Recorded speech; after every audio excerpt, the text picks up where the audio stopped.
Welcome to the Yuma Quartermaster Depot State Historic Park.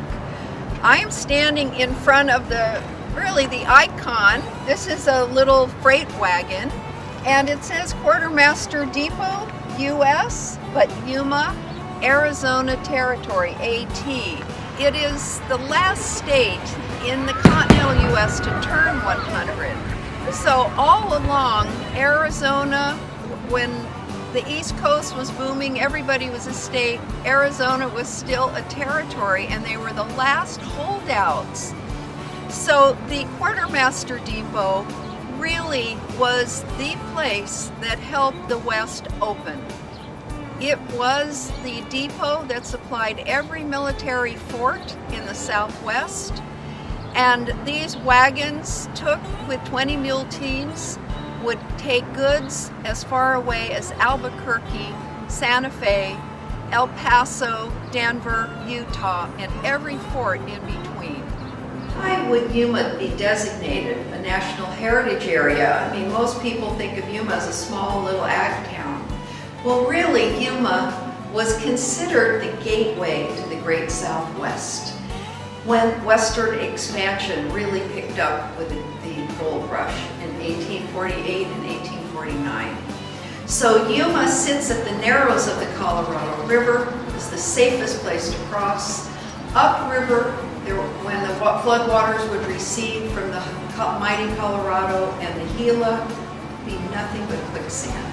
So if you wanted to get to California, you needed the rope ferry or the narrows because the water got deep and fast and no quicksand. So we are celebrating Arizona Centennial, but more importantly for Yuma, we are celebrating probably one of the marvels of engineering accomplishment in the entire United States, and it took place and opened in 1912. It's called the Yuma Siphon Project.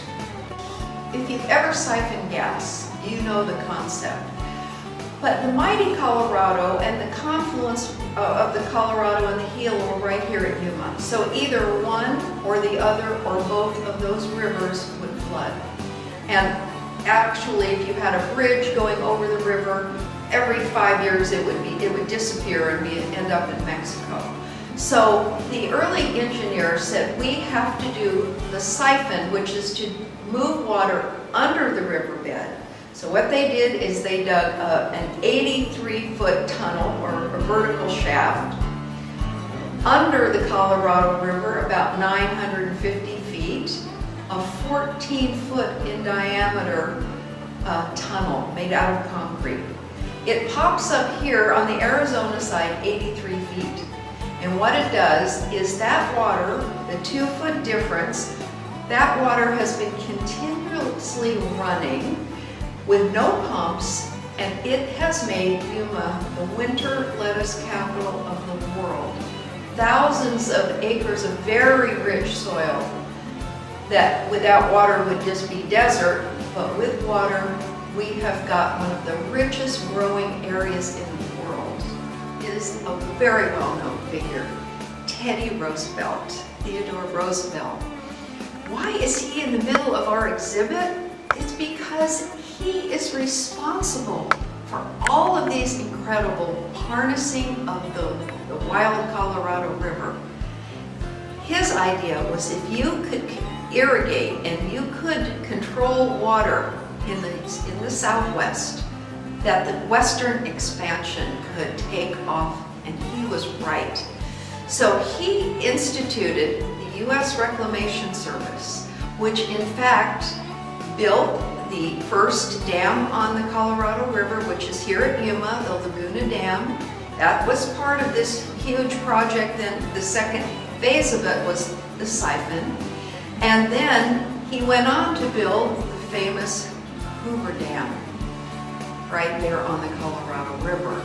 So he was the water person that actually conceived of how rich this area would be for population, for Western expansion.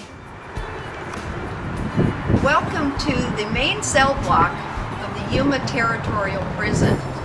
The Yuma Crossing National Historic Landmark, is all around this prison, and it is considered one of the most important Western sites in the West and in the United States. The museum will show you some of the West's most incredible characters. Pearl Hart, she was the infamous character of all the 3,029 prisoners. She and her boyfriend Joe Boot held up the last stage in Arizona. We have her Colt 45. It is considered a very valuable weapon just because it's sort of the last vestige of the Old West. We also have Buckskin Frank Leslie, who Wyatt Earp said was equal to the speed of his draw to Doc Holliday. So we have an experience here. People are interested in prisons. This one is so world famous because of all of the movies made about the place. John Wayne made movies here, Jimmy Cagney, and this is really the part of that Old West that you see in the movies, particularly the movie The 3:10 to Yuma was all about trying to get a prisoner here, the latest one with Russell Crowe. Here we are in probably the most interesting of all the cells at the Territorial prison. This is known as either the Hellhole, the Snake Pit, or the Dark Cell. So this is where prisoners who had infractions of many prison rules were put in here for really a lot of misbehavior or talking back to a guard or trying to escape. It would be completely dark, and the prisoner would be put in a cage within this dark cell. It was only about 4 feet high, so the prisoner could not stand up.